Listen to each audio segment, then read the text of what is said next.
Good morning, my delightful things. Welcome to the Cavern of Secrets. I'm Kasara, pulling back the curtains and sharing all my deepest thoughts and interests with all of you. It's Vampire Month, and we're shining some light on the myths surrounding the creatures of darkness. Where did the myth start that vampires burn up in the sun? Well, if you go back centuries in time, you'll find no mention of sunlight causing any harm to them. No vampire in folklore suffers from the sun. Even old vampire classics show no indication of the weakness. In the 19th century, John Polidori wrote The Vampire and used his employer as his model for his character, Lord Ruthven. I'm not sure if you've heard the name before, but it's actually been used in a couple other stories. The name, anyways. And his character walks around the sunlight all the time without any issue. Barney the Vampire in The Feast of Blood never burned up in the sun either. Joseph Sheridan Le Fanu wrote Camilla. According to the story, Camilla took many walks during the day with the narrator of the story and never was harmed by the sun. Even Bram Stoker's Dracula never burned up in the sun. In fact, he went out during the day many times. However, he was weakened during the daylight hours. It honestly makes sense that vampires in folklore and some of the older stories made vampires daywalkers, just referring the night. The moon is luminous because the light is reflected sunlight, so it would be deadly to vampires, not just the sun.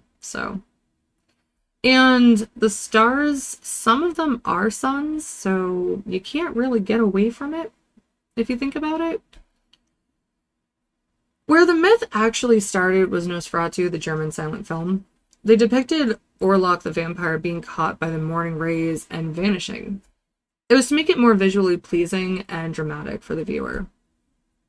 Other movies have depicted vampires bursting into flames, like Let Me In, Let the Right One In, Interview the Vampire, 30 Days of Night, Blade. They even did it in some shows, True Blood, even Vampire Diaries, except they have the magic rings that protect them from the sun. That's just to name a few of where it just kept going, basically. The thought could be tied to the feeling of safety when dawn comes.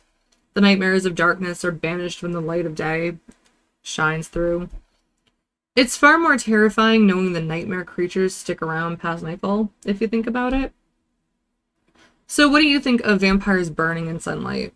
Let me know in the comments below. Friday, I'll be discussing the real Vlad Dracula, which might be a long video because there is a lot of detail on his life and story that some people leave out and don't actually talk about.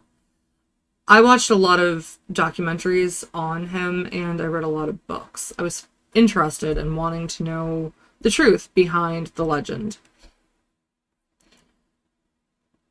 And I also will be reviewing the vampire movie The Hunger, which has David Bowie in it.